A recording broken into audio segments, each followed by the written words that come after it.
Hey, what's going on, everybody? It's Justin. We're back at the movies for another review. Today we're going to be doing a special one because I was fortunate enough 2 days ago to see one of the first showings of the brand new 2022 Joseph Kosinski directed Top Gun Maverick.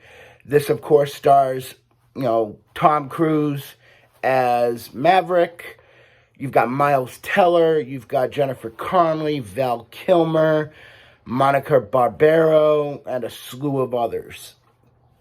Now, the first thing, I'm going to start off the bat with the score that I end up giving this movie could change.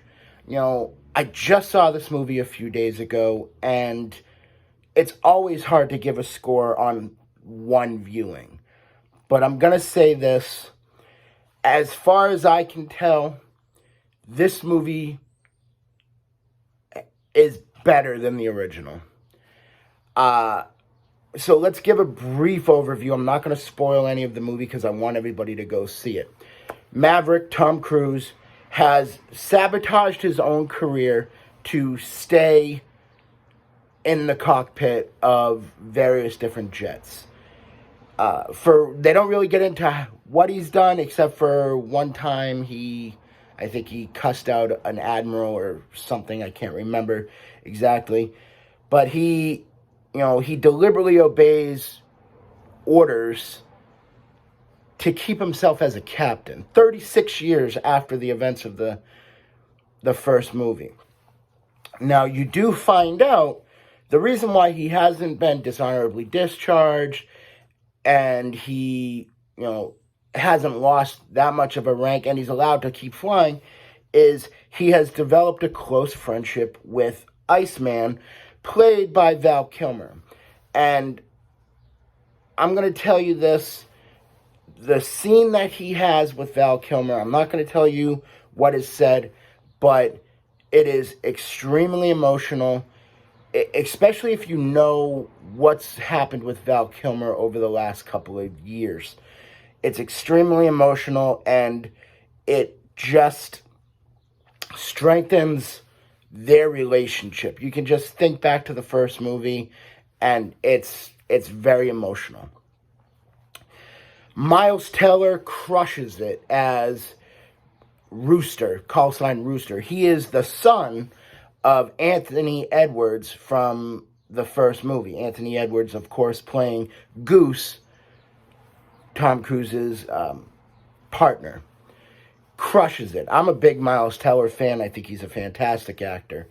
Jennifer Connelly is the new love interest, and I really liked the dynamic between Tom Cruise and Jennifer Connelly.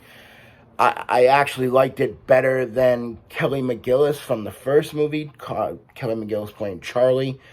I really liked their dynamic. I liked that, she was a no-nonsense character. Evidently her character's background is, she's the daughter of an admiral. So she knows what the Navy life is like, and she knows what Maverick is all about. His arrogance, his cockiness, his charm, which is on full display, by the way. He still possesses those traits 36 years after the original movie. This role, he's fantastic. He's still a legend in the acting industry, and Tom Cruise just crushes it. So all these characters come together, and what I loved about the movie is that it maintains, the what makes the first one so good. It maintains that and adds to it. I like this movie because in the first movie, it's more about developing at Top Gun, and then they just have this mission. The people that are in the Top Gun program that Tom Cruise is now being ordered by Iceman to teach again, they know what their mission's going to be, and because they're new modern pilots, they don't think they can do it. So he has to make this new group believe that they can. So you have the likes of Miles Teller's character, who resents Tom Cruise. I won't tell you why. Watch the movie.